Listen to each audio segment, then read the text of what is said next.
Stadio Friuli di Udine, Italia, menjadi saksi sebuah drama sepak bola yang akan dikenang sepanjang sejarah. Pada Rabu malam, 13 Agustus 2025, dalam ajang Piala Super Eropa yang mempertemukan juara Liga Champions Paris Saint-Germain dan juara Liga Eropa Tottenham Hotspur, sebuah pertarungan sengit terjadi yang melampaui ekspektasi. Ini bukan sekedar pertandingan untuk memperebutkan trofi, melainkan sebuah pertarungan mental, taktik dan ketahanan yang heroik. Bagi PSG, kemenangan ini bukan hanya menandai raihan trofi Piala Super Eropa pertama mereka, tetapi juga menjadi bukti nyata mentalitas juara yang telah ditanamkan oleh pelatih Luis Enrique. Sebaliknya, bagi Tottenham, meskipun harus menelan kekalahan yang menyakitkan, performa mereka menunjukkan bahwa era baru di bawah asuhan Thomas Frank memiliki potensi besar.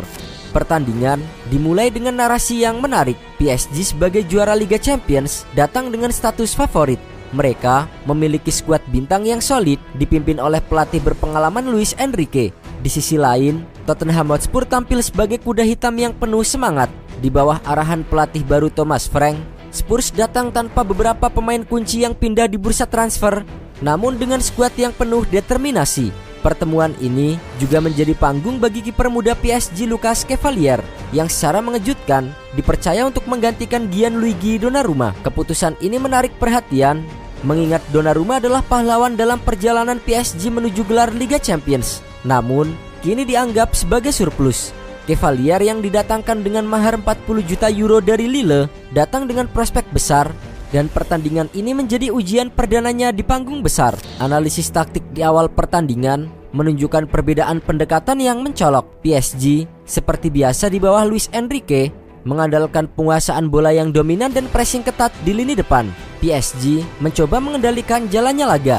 Di lini serang, mereka memasang Khvicha Kvaratskhelia, Ousmane Dembélé dan Bradley Barcola yang dikenal memiliki kecepatan dan kemampuan individual yang tinggi. Sementara itu, Tottenham Hotspur di bawah asuhan Thomas Frank mengadopsi formasi yang lebih pragmatis. Mereka menumpuk pemain di lini tengah dan belakang untuk meredam serangan PSG dan mengandalkan serangan balik cepat yang dipimpin oleh Richarlison dan Mohamed Kudus. Meskipun PSG mendominasi penguasaan bola hingga 74% sepanjang pertandingan, babak pertama menjadi milik Tottenham. Taktik serangan balik Spurs terbukti efektif dalam mengeksploitasi celah di pertahanan PSG. Peluang emas pertama datang di menit ke-24 ketika tendangan keras Richarlison berhasil ditepis oleh Lucas Chevalier meskipun bola membentur mistar gawang.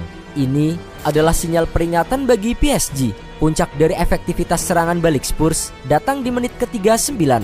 Berawal dari skema tendangan bebas, terjadi kemelut di kotak penalti. Bola tembakan Joao Palhinha yang ditepis oleh Chevalier memantul ke mistar gawang dan Mickey van de Ven berhasil menyambar bola muntah untuk mencetak gol. Keunggulan 1-0 memberikan momentum psikologis yang besar bagi Tottenham. Bahkan di akhir babak pertama, sundulan Mohamed Kudus hampir menggandakan keunggulan. Tetapi lagi-lagi tiang gawang menyelamatkan PSG. Memasuki babak kedua, situasi tidak banyak berubah. Tottenham kembali tancap gas dan berhasil menggandakan keunggulan hanya 2 menit setelah turun minum. Christian Romero yang menjadi kapten baru Spurs mencatatkan namanya di papan skor melalui sundulan setelah menerima umpan tendangan bebas dari Pedro Porro. Gol ini terasa mengejutkan, terutama karena Chevalier seharusnya mampu menghalau bola, tetapi ia justru terlihat kurang siap. Keunggulan 2-0 ini membuat banyak pihak berpikir bahwa kemenangan akan menjadi milik Tottenham Hotspur. Namun, justru disinilah mentalitas juara PSG mulai terlihat. Luis Enrique segera melakukan penyesuaian taktik dan pergantian pemain.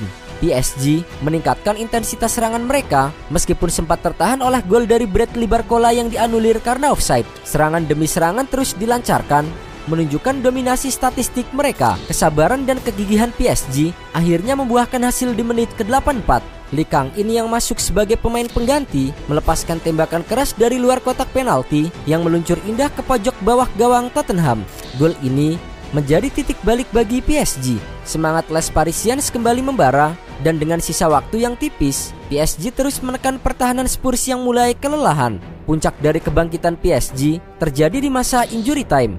Gonzalo Ramos yang juga masuk dari bangku cadangan berhasil mencetak gol penyeimbang melalui sundulan, memanfaatkan umpan silang akurat dari Ousmane Dembélé. Skor 2-2 di akhir waktu normal adalah cermin dari semangat pantang menyerah PSG. Laga yang dramatis ini harus diselesaikan melalui adu penalti karena di Piala Super Eropa tidak ada babak perpanjangan waktu. Drama adu penalti menjadi klimaks yang mendebarkan. Tottenham memulai dengan baik ketika penendang pertama Dominic Solanke berhasil mencetak gol, sementara penendang pertama PSG Vitinha justru mengalami kegagalan. Namun, keberuntungan berbalik arah. Dua penendang Spurs berikutnya, Mickey van de Ven dan Mathys Tel, gagal menuntaskan tugas mereka. Momen ini dimanfaatkan dengan baik oleh Ousmane Dembélé dan Lee Kang-in untuk menyamakan kedudukan dan kemudian membalikan keadaan. Penendang terakhir Tottenham, Pedro Porro, sempat menyamakan skor menjadi 3-3, tetapi Nuno Mendes sebagai penendang terakhir PSG berhasil mencetak gol penentu kemenangan. Skor akhir 4-3 melalui adu penalti memastikan PSG meraih gelar Piala Super Eropa pertama mereka. Statistik pertandingan semakin mempertegas narasi yang ada. PSG dengan penguasaan bola mencapai 74% menunjukkan dominasi dalam hal kontrol permainan. Meskipun begitu, Tottenham yang hanya memiliki 26% penguasaan bola mampu menciptakan peluang yang tak kalah berbahaya. Spurs melepaskan 13 tembakan, 5 diantaranya tepat sasaran, berbanding dengan 12 tembakan PSG yang 3 on target. Efisiensi dan ketajaman serangan balik Tottenham di babak pertama patut untuk diacungi jempol. Di akhir laga, winger PSG Ousmane Dembélé dinobatkan sebagai pemain terbaik dengan rating tertinggi yaitu 8,0 dari situs WhoScored. Peran Dembélé tidak hanya terlihat dari asisnya untuk gol penyeimbang Ramos, tetapi juga dari kontribusi besarnya dalam menciptakan peluang dan mengobrak-abrik pertahanan Spurs sepanjang laga. Penghargaan ini juga diberikan oleh Technical Advisor UEFA mengukuhkan statusnya sebagai bintang lapangan.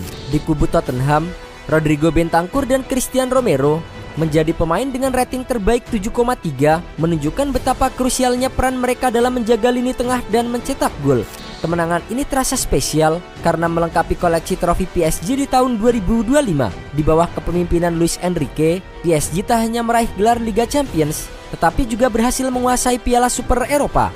Ini adalah pencapaian bersejarah bagi klub dan bukti nyata dari evolusi mereka menjadi salah satu kekuatan dominan di Eropa. Sementara itu, Tottenham meskipun kalah, mereka pulang dengan kepala tegak. Performa mereka melawan tim terbaik Eropa menunjukkan bahwa masa depan klub di bawah Thomas Frank terlihat sangat menjanjikan.